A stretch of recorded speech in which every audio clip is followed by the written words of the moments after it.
Hello again. This is part 2 of the Renault 5 restoration. It's taken a lot of refills of this small handheld suction blaster, but I'm nearly finished blast cleaning the underside. Small holes have been found in numerous places. Blasting reveals all, which is no bad thing. Removing the rubberized underseal has been time consuming and had to be done by wire wheels and carbide burrs before the blaster could remove the rest. Being a French car, the amount of underseal was significant. It does a good job of protecting the steel, which is why it wasn't scrapped long ago, but boy is it a pain to get off. You may wonder why I'm taking it all off, and it's true the majority of the steel underneath has been in good shape, but a lot of small holes would have been missed if I hadn't. What I'm going to do now, after the second phase of blasting, is tape over any areas which I don't think the blaster has done a good enough job at removing rust. Now I'm brushing on Hydrate 80 to all the good steel to give it some protection from new rust. There are a few reasons for using Hydrate 80. 1. The blasting is done in stages and I don't want to spend lots of time blowing the grit out of all the crevices which would be needed if spraying on Etch Primer. 2. Etch Primer can conceal new rust formation as it's just thick enough to hide it, whereas Hydrate 80 isn't. And 3. Hydrate 80 being thin runs into all the lap panel joints. We can see where somebody has jacked the car on this outrigger which wasn't built strong enough for this purpose. Other cars may be, but this is a lightweight French car where even structural parts are thin gauge material. Sneeze too close and you will dent it, so that's why I've developed this Renault 5 sneeze guard. If anyone is interested in purchasing one of these, they are available on my merch site.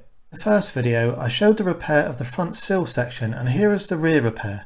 I had to make the panel as you couldn't buy one and it went in well, just a little time consuming. The hardest part was the repair around the entire windscreen aperture. This also had to be made in a sort of Z shape, but it had to curve in two directions. I folded the full length Z shape and then used the shrinker stretcher to curve it in one direction. The second direction was harder because the shrinker stretcher couldn't be used. It wasn't much, but had to follow the windscreen curve accurately. This was bent by hand over some wood, but each time you bent it, it straightened the other plane. A constant back and forth gradually got it to the shape desired. About the roof distortion from heat, but it stayed pretty good by keeping everything cool. The rear window aperture also needed repair, and this was actually harder to control distortion being a flat unsupported thin panel. I like to keep the need for filler to below 2mm thick, and I had to spend some time panel beating to achieve this.